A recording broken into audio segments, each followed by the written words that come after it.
All right, welcome to the Cover One post-game show. I'm your host, Matt Trammell. We're going to be going into a lot of games, of course. If you read the headline to this, we know that both Central and Wall lost. We'll get into both of them. Why? First, I want to bring in my co-host here for tonight's show, Ryan Chadwick. You just got back from Central. Let's go ahead and start talking about that. It was a good game between Abilene Cooper and Central. It was a nail-biter the whole entire game, back and forth. Kind of go into some of the things that made this game what it was. Well, it just started out as two offenses who really just kind of did whatever they wanted. Both teams struggled on defense. Both teams have a young defense. I know Cooper's got two guys specifically who are really good, but overall, Central pretty much did whatever they want when they had the ball in the first half. Turnovers came and bit the Bobcats right at the end of the first half on special teams, no less. A mishandled kickoff gave Cooper an extra possession, and they took the lead right before halftime. In the second half, it literally was a track meet. Central had longer, methodical drives where they would get about 4 or 5 first downs per possession, and then on the other side of that, explosive plays absolutely killed the Bobcats on defense tonight. Abilene Cooper had 3 or 4 touchdowns that were no joke, one-play drives, and so it was a rough night for Central's defense, but the offense played awesome. The defense did come up with a couple plays, as you just saw here. Van Sickle did intercept Abilene Cooper in this, and this led to a touchdown that initially gave the Bobcats an advantage late in the first quarter. But of course, Central would go on to score right here, and they ran hard. Javion Robinson and Tyree Brawley both, they were bruised up tonight. I know that Christian English carried the ball well. He had close to 100 yards rushing. I think between Brawley and Javion Robinson, they had 100 yards rushing between the two of them. Alex Lindsey had, I think, 3 touchdown catches, and 2 of them were jump balls on fourth down. Central played great offensively on fourth down. This is a play by Colton Hill right here. He took a pass over the middle from Christian English, 60 yards to the house there in the second half. So, yeah, like I said, it was an offensive fireworks show the entire second half, and the game literally came down to the last 2 possessions the Bobcats had in the fourth quarter, down by 8 in Cooper territory. They just couldn't get it done inside the 20. Had 2 different opportunities for touchdowns in the end zone, but on 2 different possessions, no less. But at the end of the day, they couldn't convert, and then on defense, they didn't have any timeouts. They couldn't stop the clock. So, Chadwick, what can you take that as a positive out of this? Where are we looking moving forward? I mean, the positive is Christian English can ball. Like he has really stepped up into this role as a starting quarterback. He's accurate with his throws. His deep balls look pretty. He's starting to use his legs more and more. And once again, he did not throw interceptions. After that first week where he said he was going to take responsibility, he hasn't thrown another one. Defensively, the secondary is still ball hawks. They allowed 1 big play in the secondary all night. I know Cooper didn't throw the ball much, but when they did, it went nowhere. The Central linebackers and D-line definitely got a lot of work to do. Coach Crane said it himself, as you will see here in a little bit. The coaches are going to have to go back and watch the film and kind of rethink some of the things that they're doing on defense. But positives in this one, this Bobcat team can score, and they're going to continue to score. And lucky for them, they still have 2 weeks left on this non-district schedule. All right, let's go ahead and go down to the field and hear what Coach Kevin Crane had to say to you, Chadwick, after the game. So with that, here is Kevin Crane. I'm here with Coach Crane, head coach of the Central Bobcats. Coach, incredibly tough loss tonight. I like the fight in the Bobcats. In the end, it's not the result we wanted, but what did you think of your team's performance overall? Yeah, we did some good things. We scored a lot of points. Obviously, we gave up a lot of points, and so that's disturbing. We gave up a lot of explosive run plays, and we're certainly going to have to, come in tomorrow and look at the film and try to get better from it. But did some good things. Cooper's a good football team. Traditionally, when we play them, it's a real tight game, and this year was no different. So we got to regroup. Obviously, it wasn't the result we wanted. We got to regroup and try to get better for next week. Coach, let's just talk about the quarterback play for a little bit tonight. How do you feel that Christian is doing 3 weeks in now, how do you feel like he's developing?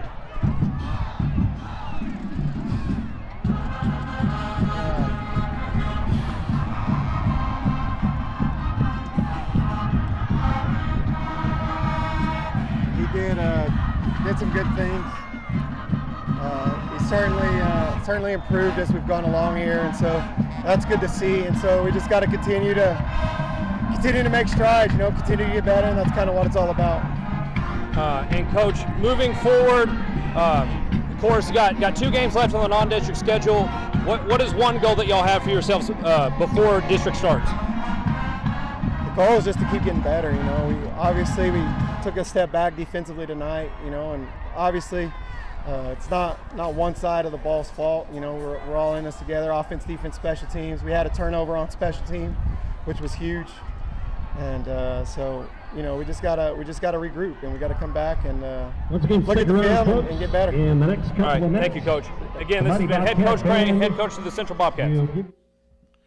All right, and of course, this show is our coverage of the Central Bobcats is presented by Angelo Bolt. Opened in 1994, Angelo Bolt Industrial Supply Inc. has served the Concho Valley for 29 years and counting. Angelo Bolt is the go-to place for fasteners, power tools, air compressors, safety equipment, and everything in between. Chances are Angelo Bolt will have what you need when you need it, and in the rare chance they don't have that odd fastener or special part you're looking for, they'll find it fast and in a hurry. Thank you, Angelo Bolt, for bringing us the Central Bobcats. Chadwick, before we move on, we're going to go to Brady here in just 1 second. It's going to take me some time to pull this up, but there was something that was big in this game, and that in the Central game right before we move on, and that was their most explosive plays. I mean, are we thinking that this is going to continue as we move forward in the district? Yes, I honestly do not see any defense being able to completely shut Central down. This team reminds me of an air raid Texas Tech team, but one that can really run the ball well.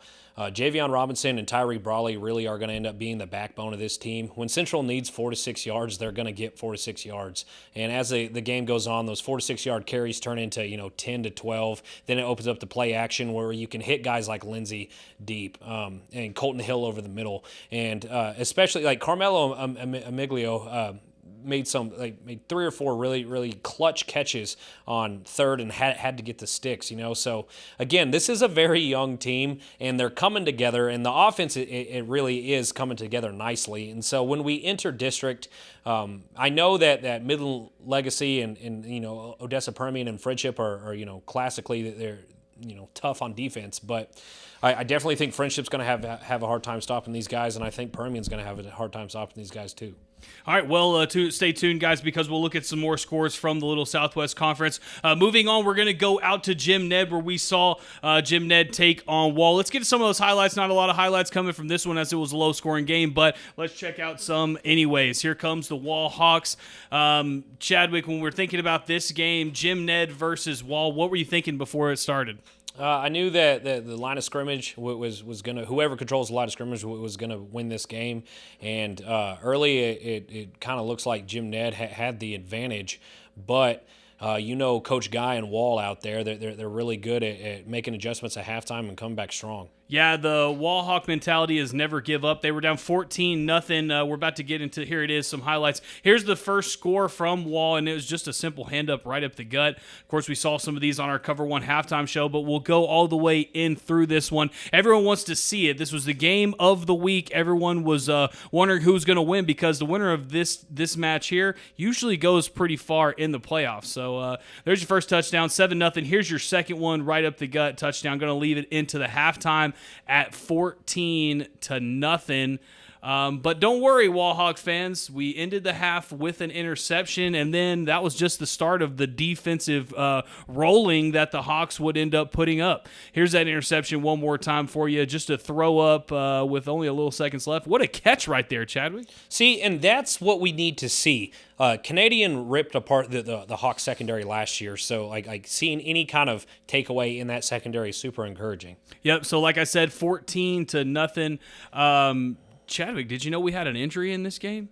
I did not. Brawley, broken hand, coming into the week, had to wrap it up, was playing with a big old sock on his hand. Well, I mean, those clubs are pretty effective when you play on the D-line, right? Definitely. Okay, here is a fourth down stop by Jim Ned to start the second half, but after that, it was all Wall Hawk football. Right here, just a handoff, but he's going to slip around, fumble, grabs it at the 0-yard line, and takes it all the way back. See ya. 100 yards, Chadwick. 100 yards to make it 14-7. 14-7. Don't give up. And that's one thing about this Wall Hawk defense, too. They're one of the best in the state, and they prove it. Like when the offense isn't rolling, hey, they can score points, too. Absolutely, they can score points, but the thing with Wall is the clock. So I think that's what everyone was worried about here. With only deep in the fourth quarter here, an interception. What looked like it would be a drive where Jim Ned was going to be able to put it in, but they didn't. That Wall Hawk defense stood up one more time. Now here we go, moving late into the fourth quarter.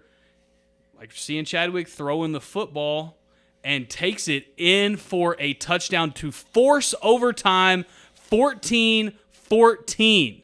That's another thing that Wall hasn't historically been able to do, so it's nice to see Gunnar Dillard connecting on some of those throws. There was a flag on the play, it was on Wall, but it was after the play, so they're going to have to kick their extra point from about the 15-yard line. But for this kicker, Chadwick, it was absolutely no big deal. That was also a big question mark after Pierce Jameson graduated. Look, here you go. Look at that. And look at that. That thing right could have down the made middle. it from 35. He only took one step, too. So going to force overtime 14-14. Can the Hawks hang on? Got a stop on third down, brings up 4th and 11 for the Indians, and they line up for a field goal. Now, first field goal they made was kind of sketchy. Didn't exactly go in as clear as they wanted it to. And I know the guys on the radio, Perry Canutt, we were cracking up listening to you after this one, explaining the overtime rules to the folks in the stand. The 3-point doesn't end it. We're going to keep on rolling. First play here for Wall in overtime. It's Wall Hawks. Chadwick, you think we're going to put it on the ground? That's what I would guess, Matt. Well, unfortunately, you'd guess wrong. Just a rollout to the right, throws it, interception, game over. And the Indians take this one 14-17. Chadwick, are you surprised?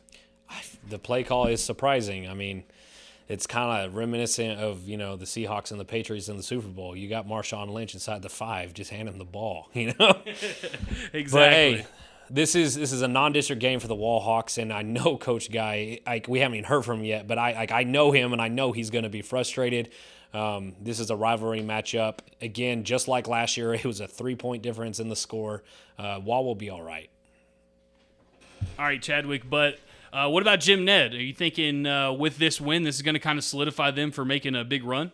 I mean, both these teams are ranked in the top 10 in their respective divisions in 3A. So I definitely think that Jim Ned, last year when Wall and Jim Ned played, Jim Ned was dealing with several injuries. Obviously, they're not, as they showed tonight. They're bigger than Wall. They're powerful. They can impress their will on the other team. But as for Wall, they showed that they have grit. Like, they were down 2 touchdowns in the second half, and they came back, tied the game with less than 2 minutes to go. So, all positive signs. Exactly. All right, let's go down to with Scott Manchaka. He's down there with head coach of the Wall Hawks. Scott, let's hear from him. This is Scott with Snangsville Live, COVER1. I've got Coach Houston Guy with the Wall Hawks. Coach, what amazing game. Your guys fell in a hole right from the get-go in the first quarter. Your team continued to fight hard. Your defense kept you in the game a couple of times with some crucial interceptions in the end zone area. Coach, it seemed like your offense just struggled tonight. You had one drive, and it turned out to be an interception there at the down in the end of the Jim Ned zone. But what a crushing defeat. What did you think about the game, Coach? It was one of those things where I thought our kids, gave us the opportunity to win at the very end. That's what we asked for. I had a chance to win it at the very end, and just came up a little short. The guys made a great play at the end. Hats off to them. They're a great ball club. They did what they needed to win. So it's tough to come over here and play. Those guys got a great coaching staff, did a great job tonight, and they came away with the victory. Right. Okay. Injury-wise, how did we come out tonight? Sure. We'll kind of evaluate and kind of see what we got tomorrow. Okay. And your next opponent, Peaster, I believe. Peaster? Yeah, Peaster and Wall next Friday. Okay. All right. Thanks, Coach Guy at the Wall Hawks. Appreciate you. Good. All right, and of course, our coverage for the Wall Hawks this week is brought to you by Hartman Roofing. At Hartman Roofing, the proof is in the roof. From residential houses to commercial buildings, Hartman Roofing is the roofer you can trust to do it right the first time. So when thinking of who to pick for your next roofing job, make sure you pick Hartman Roofing. After hearing from Coach Chadwick, after hearing from Coach Guy Chadwick, what do you think? Are the Hawks going to be okay? Yeah, I think, as I said right before the interview started, like if anything, these non-district games are just in place so these teams can grow before the district season actually starts. And, of course, no one likes losing to your rival, especially when it's a team as good as Jim Ned. So I think that moving forward, the Wall Hawks are going to have to address some of their offensive woes that they have tonight, and because these teams don't get any weaker in the playoffs, they just get better and better each week. And if you want to be in Dallas at Jerry's World come December, you got to play well on offense as well. All right, moving on, we're going to go to the Brady Bulldogs. If you want to check out some highlights for this game, make sure you see James Bellini's write-up. But in the meantime, we're going to go down to head coach Jaron Roberts. Chadwick, Brady did lose tonight, but it was a very close game and very competitive game with Coleman. What does that mean for Brady? What was the final score on that one? Score, pulling it up right now. Final score is. I mean, regardless, though, what I wanted to see. It was 30-14, but at the half, it was. It was 22-14 with 3 minutes left in the third quarter. So, I mean, it was a pretty competitive throughout the whole entire game till the end. And honestly, that what I wanted to see from Coach Roberts' squad out there was just improvement. I wanted them to take that next step. Like, the way Brady's schedule was set up, they had a gauntlet with Comanche and Mason and then Coleman, So this team hadn't had Coach Roberts very long. Like, they were installing a new offense. We all knew that they would be pretty good on defense, but graduated a bunch of people that they just have to come together. And so that's a super positive sign for me, being at the Central game, hearing that they really played well with Coleman, because Coleman almost beat Mason as well. So real positive signs from the Brady Bulldogs. Yeah, they looked really good. They were throwing the ball pretty good. Still turnovers, I think, it was a little bit of a battle. But we'll see. Well, let's go to James Bellini with Coach Roberts for his take. Coach Jaron Roberts of the Brady Bulldogs fell tonight to Coleman, 30-14, but great effort from your guys. Absolutely proud of the way our kids fought. It was 22-14 going into the fourth quarter, 14-14 late in the third there. Coleman's a very physical football team. They pride themselves on that, and I'm very proud of our kids. I thought we matched that physicality tonight. Got down there in the red zone a couple of times and did get it punched in, but we stood toe-to-toe and very proud of our kids. We're progressing in the right direction. Now, special teams look really good from being on the sideline. Special teams looked extremely good tonight. Yes. Aside from a couple. We did well on special teams. Punt and kickoff got us some deep stops and made them have to drive the field, and that's really was the key to us getting some stops against them tonight. So very proud of our special teams. That's something that we put a point of emphasis on after the last couple of weeks. We haven't been as good at it, and so we're pleased with where we're headed in that direction as well. And your offense seemed to have a little spark tonight too. Aside from a couple quarterback center exchanges, but there seemed to be a spark. Yeah, absolutely. We started getting the ball moving a lot better tonight. Had a lot of good drives. Our starting center went out just before the half, and so that's where we kind of had a little bit of a bad exchange there in the second half with the center and the quarterback. Backup center in there, but he went in and gave us a great effort. Offensively, yeah, we threw the ball tonight. We're running the ball. Screen games opened up a little bit, so very happy to see the offense, starting to come together. And the thing is, you have to be happy with the turnovers on defense. You had a couple fumble recoveries, big-time interception that kind of swung momentum to y'all. Yeah, absolutely. You know, we pride ourselves on creating turnovers, and, you know, we tell our guys all the time, third, fourth, fifth, get hat to the ball, strip it, get it loose, and I thought we did a good job of that tonight. Secondary covered well pretty much all night long. Thought we stopped the pass pretty well, and so extremely proud of the defensive effort and creating those turnovers. All right, next week you got Dublin. What's something you guys say to your guys, maybe something you need to work on throughout the week? I think, you know, for us, it's you know, it's just putting all three phases together for 4 quarters. You know, we did have a couple of turnovers tonight, and you know, that's the big thing, no turnovers. I think if we don't turn the ball over and we play well defensively, we've got a shot like we did tonight to get ourselves in the 4th quarter and have shot to win football games, and so that'll be kind of what our goal is going forward. All right, this has been Brady Bulldog head coach Darren Roberts, courtesy of Destination Forward. Thank you, guys. Appreciate y'all. Go Dogs. All right, of course, go Bulldogs. That's what Coach Roberts is saying down there, Chadwick. One more time, you know, Coach talked about their offense finally being able to click, and they were actually able to build some momentum and positive drives and not turn the ball over so much. So they're done with the gauntlet. They got some more games before district, but what are we thinking?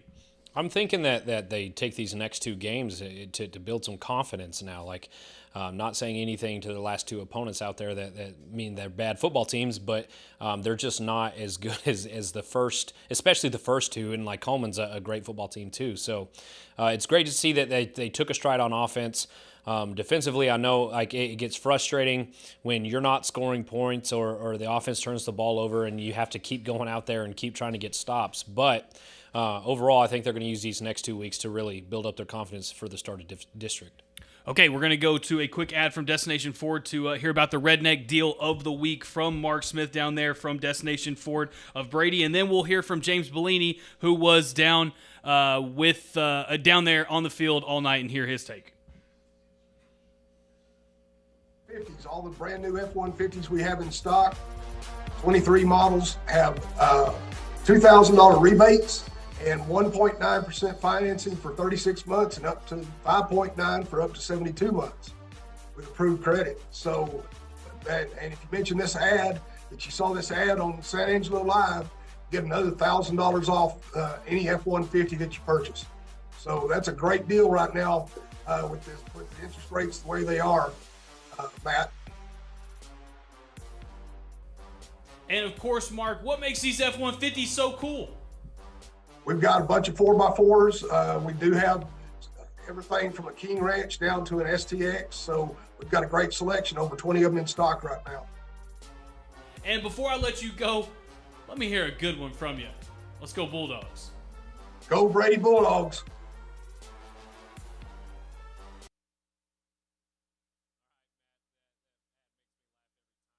Yeah, guys, seriously, if you need a new F-150, go talk to Mark Smith down there at Destination Ford. He's a good guy, and Destination Ford's a great place to get a car, and of course they support all of our coverage of the Brady Bulldogs. Now, next week, Brady is going to, like I said, be playing someone who's not on the same level, but of course James Bellini was there all night, and hear his take post-game against the Coleman Blue Cats. Hey everybody, James Bellini here in Brady, Texas, courtesy of Destination Ford. Brady Bulldogs did lose tonight, 30-14, but it was a hard-fought and great effort from Brady. And, you know, they showed grit the entire game, just came up short in the end. Defense took advantage of their turnovers. Offense, hey, they had a couple spark plays that turned into good things for them. Things they need to work on. They need to get people healthy. You know, their center went down in this game. Their linebacker off. Defensive lineman went down. They need to get healthy. But these next couple games are extremely winnable for the Brady Bulldogs, and I expect them to turn around because they are through the gauntlet.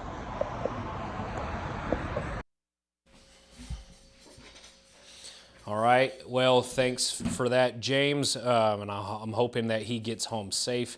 Of course, James goes out to Brady every week, so he's kind of our man on the road this year.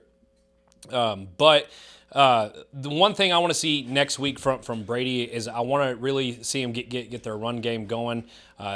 Zeke Jones is a real talented running back, and if you feed Zeke, as the Cowboys used to say, good things are usually going to happen. Okay, well, enough of that. Let's get into some of the scores. But, of course, before we get into the scores page, I want to let you know that always our scoreboard is brought to you by Texas Bank. Texas Bank is locally owned and governed and is a proud sponsor of Cover 1 Athletics. Just like the guys on the field, Texas Bank wants to show you what it means to be a team. From checking to savings to personal loans to commercial loans, Texas Bank is here for San Angeloans with 3 convenient locations. So when thinking of where to bank, use the local guys at Texas Bank. All right, Chadwick, you ready to get into some scores? Yep. You don't really know any of them. Some of these will be a first for me, too, so live reaction from Ryan Chadwick. All right, live reaction. Let's go ahead and get it. We're going to start with Johnson City, San Saba, 56-34. Johnson City wins. San Angelo TLCA. What was my final thought from the beginning of this pregame show? That TLCA was going to win, and that for sure happened. 55-35 TLCA. San Angelo. Harper, Ingram Moore. 35. Harper 25. Reagan County and Crane went into a nail biter. They were up big, but the Golden Cranes came back 42-40. Reagan County. Stockdale versus Falls City 24-21. Stockdale. McCamey and Rock Springs 42-38. McCamey. Eden and Blanket 72-39. Blanket. Brownwood and Burnett 24-20. Brownwood. And that game was really close at halftime. And then we got Harold over Trent 51-6. Then we got Roscoe over Clarendon, 32-16. Clarendon, but Clarendon, that's close. my bad, man. I thought you went to Tech. Keller over Odessa High, 30-21. We got Aspermont over Moran, 36-6. Water Valley and Miles. Apparently, this was a really close game where Water Valley was up for most of it, but Miles came back. The Bulldogs win 26-18. Yep, be sure to look for a write-up on that after the show here tonight. Alpine and Wink, 19-18, Alpine wins. Stanton, Forsan, 32-14, Forsan. Jim, Ned, and Wall, we showed you highlights from this one. An overtime loss for the Wallhawks, 17-14 after an interception on the first play. Chadwick, 45-53 was the score to Abilene Cooper, San Angelo Central. You want to just give some ugh to it? Yeah, just ugh. All right, very best in Bront. This is one of the games that we were looking at. 48-42 was a lot closer than a lot of people expected it. So very best takes this one, though. Comanche and Early, 57-0. Comanche. Cristobal, Colorado City. Colorado City squeaks by this one, 15-12. It's really disappointing to see from the Cougars, but hey, looks like they fought hard. Next, we got Coleman over Brady, 30-14. Then we got Midland Legacy just picks apart Abilene High, which is a scary thought considering Abilene High destroyed Permian. So how bad is Mojo? Yeah. Well, then you see this. Odessa Permian 43, Amarillo Tascosa 6. Tascosa's not a bad team either. I have no idea what the Little Southwest Conference is this year. Then we got Mason over Ozona 35-20. Then we got Robert Lee over Baird 46-32. Andrews defeated Midland Greenwood 41-28. And Anthony beats Hatch Valley. Yeah, Hatch Valley, New Mexico Bears 35-20 on that one. Keep going here. Monahans Big Spring 52-14. Lobos win. Stanford and Ballinger 27-0. Ballinger still looking to get on the win column. Junction to Heinous 32-7. Junction. Morgan and Rising Star 38-34. Morgan. Bangs, Grape Creek. Grape Creek also still trying to get in that win column, 42-6. Cross Plains and Hyco, 31-7. Hyco wins. Amarillo High, Midland High. Looks like Midland High is going to win tonight. That would be 3 wins for the Little Southwest Conference for the night. Lakeview down bad to Vernon, 42-6. Vernon wins. Odessa Compass Academy 7-0 against Ira N. Albany 41. Seymour 14. Next we got Sterling City over TLC Abilene, 52-0. Go Eagles. Crosby 10 loses to Hamlin tonight, 24-16. El Dorado and Sonora. This is kind of how I called this game going, but the Broncos really put it to the Eagles. Of course, be looking for go look at the write-up right now. That's live on SanAngeloLive.com. Erie County puts one over on Roby, 54-6. And Klondike beats the brakes off of Lorraine, 72-22. Highland and Blackwell, 66-16. Then, of course, we got Lubbock Estacado over Amarillo Palo Duro, and Lubbock Estacado is in the top 10 of the state and in Lakeview's district. Close game here, Friendship over Monterey. This was last night, and this was last night, yes. The Tigers barely won twice in a row now. All All right, 54-52. Lakey and Menard, this also last night, 34-22 Menard. Panther Creek and Pretty still looking for a score for that one. Paint Rock beat Gustine 58-12. Rising Star and Sydney, good game there. Sydney wins 45-34. All right, these are going to be our scores for this week. Of course, if you want to see some more of these scores or check out in just a little more detail, make sure to go to sanangelolive.com/scores. And, of course, right here on Cover 1, we're going to do final thoughts. So, Chadwick, I will kick it to you first if I can get this thing working right. Here it goes. All right, Chadwick, final thought for the night. I just want to revisit the Bobcats game tonight. I would just want to throw out that this was a very encouraging sign for the Bobcats on offense tonight. Took a little step back defensively. Looks like Abilene Cooper made some adjustments at halftime, and really that third quarter, there was 3 drives in a row that were one to 2 play drives that ended up in 60 to 70 to 80 yard touchdowns. I think Abilene Cooper's running back almost went over 300 yards rushing by himself tonight.